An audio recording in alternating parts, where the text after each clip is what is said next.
Yeah, I'm pretty sure a lot of the kids who were playing Nintendo consoles like the NES and Super NES in the 80s and 90s were thinking of themselves as too old and too cool for Nintendo's kiddie bullshit. And that's obviously must have been a big reason why the GameCube, I'm not going to say failed, because over 20 million units I think is still pretty successful, kind of, but it didn't do the best. It could have sold a lot more if it was marketed better. But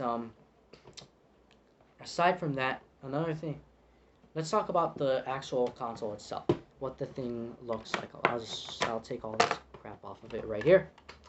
This is the unit itself, and it has this little handle like this. And everybody used to call it the purple lunchbox because in all the commercials it was purple, and the most prominent model of it out there that was represented was the purple one, which I think was kind of a bad idea. I think everybody must have associated it with. Everyone associates purple with like Barney the dinosaur, and you're trying to make this look like a cool console. They should have just made the black one the dominant color. But yeah, here it has 4 controller ports, which is one thing it has over the PS2. The PS2 only had 2 controller ports. This one has 4, so you can do 4-player multiplayer. 2 memory card slots. One thing I really don't like about the GameCube's memory card functionality is that instead of giving you actual data sizes in like kilobytes or megabytes, or you know what I mean, right? They give it to you in this weird measurement called blocks, and you have to do like weird conversions to actually see how big the save files actually are, and I find that annoying. And here's a disk tray, but as you can see, it's smaller than a normal disk tray. Because the GameCube,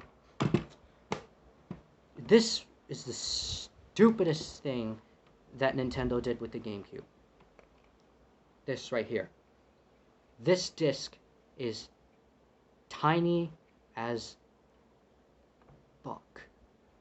This was the single dumbest thing they ever did. It's pretty much shows people that they learned nothing from the N64, making discs this tiny.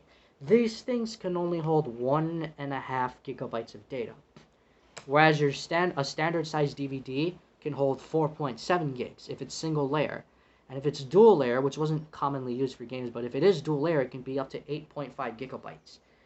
Meaning that in order to get some of those games that are being made for the other consoles onto the GameCube, they would either have to give it a hack job and cut a bunch of content out, which would make the GameCube version of the game look crappy, or they would have to use multiple discs, which costs money. Even though discs are basically easy to and cheap to print, you got to remember that these companies want to make as much money as possible. If they can even save an extra couple bucks